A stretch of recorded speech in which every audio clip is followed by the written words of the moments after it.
Daniel Negreanu was looking down on pocket sevens. Pre-flop. This is one of those old-school tension spots where everyone at the table knows something big is brewing before the cards even hit the felt. Hellmuth opens to 900 with whatever he has, Go on, Phil. doing his usual, I'm supposed to win every pot routine. That small raise size in a deep cash game invites action, and Negreanu obliges by re-raising to 3,200 with pocket sevens. For Negreanu, this is a classic squeeze hand. He is on the lighter end of a value range, but against Phil's wide open and the dead money in the middle, sevens play nicely as a pressure tool, strong enough to call a 4-bet if it is small, but also perfect for picking up the pot uncontested a lot of the time. Then Doyle wakes up behind them with pocket jacks and makes it 11,700. That sizing is important. It is big enough to say, I am not messing around, but not so big that it shuts the hand down. From Doyle's point of view, jacks are way too good to just call and risk letting Hellmuth or others peel cheap. Good chance you'll get it all, buddy. Yeah, I'm thinking that. I'm just counting it up here. You got 80. It's 85 more. He wants to isolate Negreanu, punish the lighter 3-bet, and take control of the pot with position. Cal, raise it. There goes Doyle. He's all in. Once or twice, Doyle. Daniel calls. It's up to you. I'll do twice. All right. 37-2 each? Is that what you got, 37-2? Are you paired? Yeah, I'm paired. You're not paired? Yeah, I am. Uh-oh, that's bad for me. Okay, I was hoping you had ace-king. All right, put a 7 out there and then a straight. The flop, 4-queen deuce. That's a good flop for Doyle. Ace on the turn. I just like to double Doyle up. That's what I do. Gets short, I feel bad. It's a 9. One for the good guys. Hey, Doyle, what you always say is always feel good to what? To win the first one. Oh, my. That's the one. There it is in the door. You got a diamond draw. It's always exciting. I knew I was going to hit at least 1 7. No diamonds here. No diamonds? There's like no way. No, there's no doesn't diamonds count. here, I'm saying. Diamond on Jack's gonna count. It's got to be a diamond for sure. Diamond. It's not a diamond. It's a 5 of spades. 5 of diamonds. I took one of them away. More than 22% because there's 5 dead cards right here. Thanks, Phil. There you go. There it Boom, is. boom. Nice hand. Negreanu is looking down on Jack 10 suited. Lichtenberger opens the hijack and both stacks behind are deep, so the pre-flop incentives matter. With aces, raising to 45K keeps in dominated broadways and pairs while leaving room to play streets post-flop instead of taking a huge 4-bet pot this close to the business end of a major event. Negreanu flats the cutoff with Jack 10 suited. Against a competent hijack opener and a sticky big blind, that hand prints by realizing equity rather than trying to 3-bet.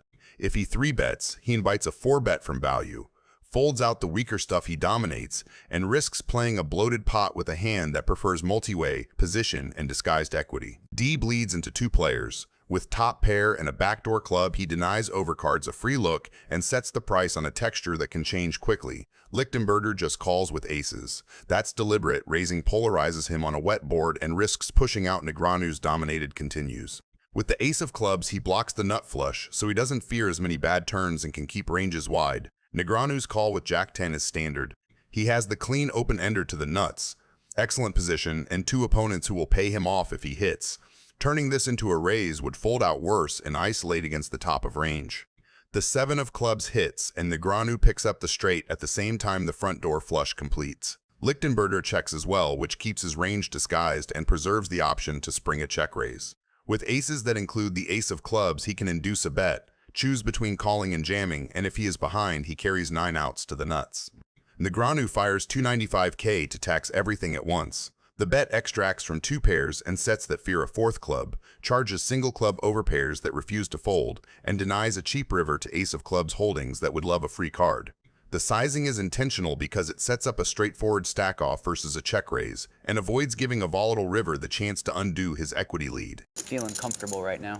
See? You can tell by my energy. Relaxed. What does that usually mean? Huh? What? Dang! As soon as I start yapping, he goes in. Oh, man. Imagine that you are so good with the mind games that you can induce an all-in shove with just some yapping. Tough decision. I'm gonna need a minute. While we wait for Negreanu to make his decision, please give this video a like. Thank you. Because you check the turn. I guess you do that with the ace-high flush, right? Well, you have to have it. I don't think I can fold, though. Nice hand, bro. This part here was inaudible, but you can clearly see that he is saying deuce of hearts a few times. Called the deuce of hearts. Were you hearing me saying deuce of hearts? Daniel Negreanu was looking down at pocket sevens. Ivey, always looking to apply pressure and dictate the pace, opens the action to 125,000 holding 9-8 offsuit. It is a highly speculative, loose open, relying entirely on post-flop skill. Instead of just calling to set mine, Negreanu decides to turn up the heat, executing a massive 3-bet. He wants to define Ivey's range immediately and push out the marginal holdings. However, Ivey is not easily intimidated. The flop falls a texture that guarantees a massive collision.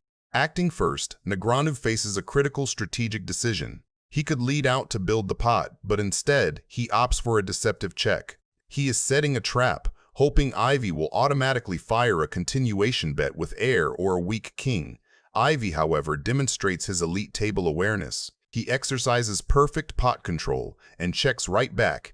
The turn brings the 5, a card that drastically shifts the psychological landscape of the hand.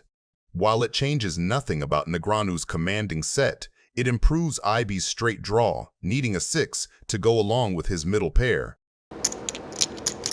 I'm all in. Phil shoves! I call. And Daniel calls! Set. Set's good. This could be it! Oh, I win. Oh, no, you need a 6. Never mind. Yeah. I didn't see that part. But I'm in good shape right now. I'm ahead. Best shape of his life. You never know. Yeah. Phil needs a 6. Don't do it to us.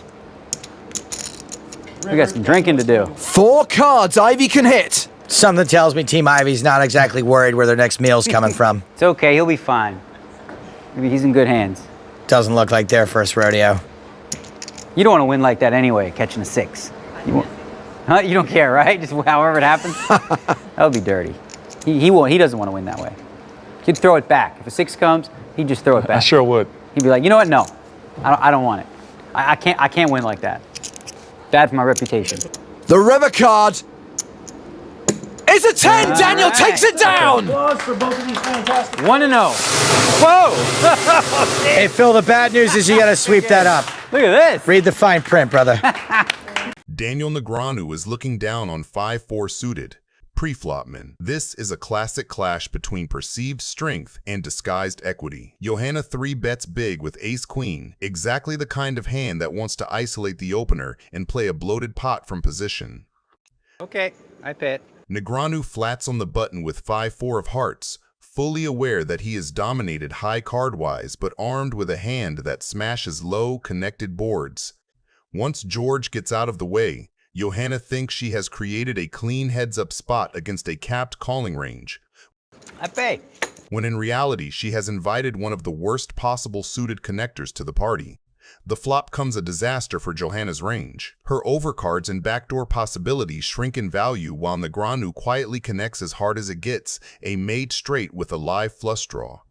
When she continuation bets 100,000, it is completely standard. This is the board she is supposed to attack after 3-betting pre. Negreanu just check calls, and that passive line is lethal.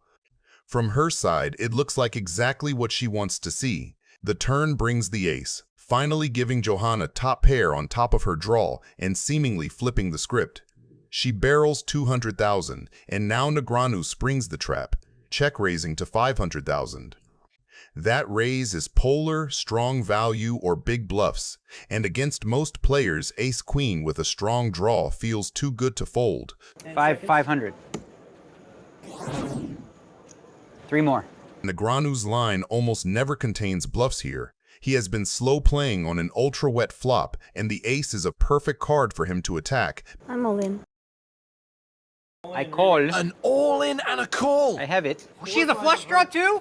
4 5 of hearts for 8 of hearts for her. Sick hand, huh? That doesn't help her. That was very unlucky. Wow, what a hand. Yeah. Now let's see how Negreanu pushes his luck to the limit on the very next hand. All in. Call. All in. Huh? Call. Oh, we got one. I'm happy with my hand. I had suited. I had a king. A lot going on there. You move in, I call this time anyway. I was just saying, screw it. Okay. We need a hat. At least 1 heart on the flop would be good. For Daniel. George needs the best hand to hold up to survive. The flop has a 5 and a 10 on it. Oh, we got pairs. He's got pairs. We all got pairs. We all got 3 hearts, 3 diamonds. Pretty close race. 50-50. Not sure the math there works, but you gotta believe it first, and Daniel really believes it. The turn card is the 3 of diamonds. That didn't help me at all. Quite the opposite, frankly. 5 of spades! Daniel wins! That was lucky. I just wanted clear that I clearly outplayed you in our all-in pots. Obviously. Kid Poker is in the final. All right. Sorry, bro. That was ugly. Daniel Negreanu is looking down on pocket queens. He opens to $1,200 from early position that raise sizes well for a loose table and keeps his range strong and uncapped. 4 players continue. David Williams flats with pocket kings. Against this many callers, Negreanu's plan is straightforward. We have some action. Play pot control against condensed ranges, realize position, and let dominated one-pair hands overplay on later streets. The monotone, king-high board polarizes ranges immediately. Nut advantage lives with suited spades and sets. Top pair advantage sits with the blind callers and late position flats. Moseri checks. Everyone take a look, see if they have a spade in their hand. Calacanis takes a small stab of $4,000 into about $20,000, a sizing that usually represents one pair without a high spade, weak spade draws, or simple information gathering. Negreanu just calls with queens. That flat keeps his range wide and invites dominated value behind to continue. Critically, holding the queen of spades blocks the nut-flush combinations and secures useful run-out equity if a 4th spade arrives. All in. And the loose cannon's all in. Cannon time. Abe and Jason are out. Oh, boy. Gamble, gamble. You don't have much money. 26. Count what you got. Let's have a count of the loose cannon one time. All right, here you go. This could be Like 75. this could be that time here. On the 4. Yeah, that's right. I mean, you're supposed to gamble sooner or later. Daniel calls. Pair the board, I call. David's in 2. Got a flush. Oh no! Okay. Wow. He's got the, no, well, you would have busted me anyway. Hold on. Okay, I got a big side pot working. So let's just have a spade. Just pair the board.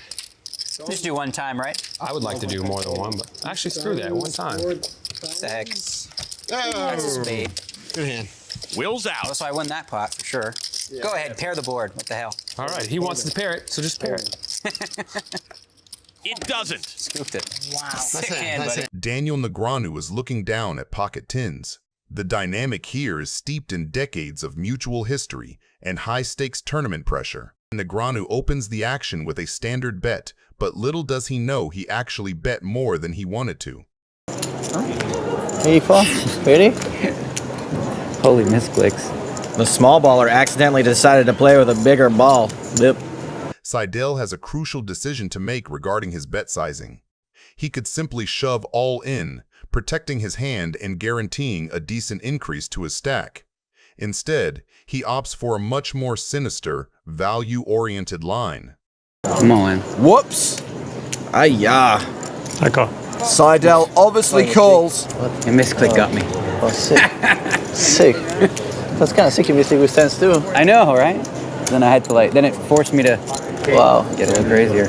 Yeah, because So, that'd be good. Seidel is the player at risk, but Negreanu is a huge underdog here. Even bigger dog now. Now just one chance. Just 5% for the double up. A 10 on the river! You were right. Thanks, Tobias. I run good. I got him covered. Gross. all right. Good luck, everyone. Negreanu picks up Jack-4 suited, a hand most of us will fold, but Negreanu opens light to attack the straddle money, and Williams just flats with kings, which is a great slow play in this lineup. By not squeezing, he keeps the weaker parts of Negreanu's range in, lets the third player come along with dominated hands, and hides the real strength of his holding. On a jack-high flop, the initiative flips to pure range advantage. Negreanu has all the top pair junk kickers, all the jacks from his open, and tons of c-bet candidates. His small bet is value and protection at the same time. He wants folds from underpairs and worse broadways while still keeping dominated jacks in the pot. Williams springs the trap with a raise that does 2 jobs. It inflates the pot against the exact hands he's targeting, top pair worst kicker, and it taxes the draws and gutters that would love a cheap turn. The sizing is clever, big enough to deny, small enough to keep Negreanu attached with his 1-pair hands. Negreanu's call is the disciplined answer. If he 3-bets, he isolates himself versus sets and overpairs. By calling, he controls the pot, keeps bluffs alive, and forces Williams to keep telling a story on later streets. The turn pairs Negreanu, and that changes everything. This is such a dirty card. I mean, who can really put someone on Jack 4? Jack 4 goes from bluff catcher to a genuine value hand that beats the most common part of Williams's line, which is exactly the overpairs that raise flop and barrel turn. When Williams continues with a confident bet, his range is face-up strong but capped below sets because of the pre-flop flat. I'm all in.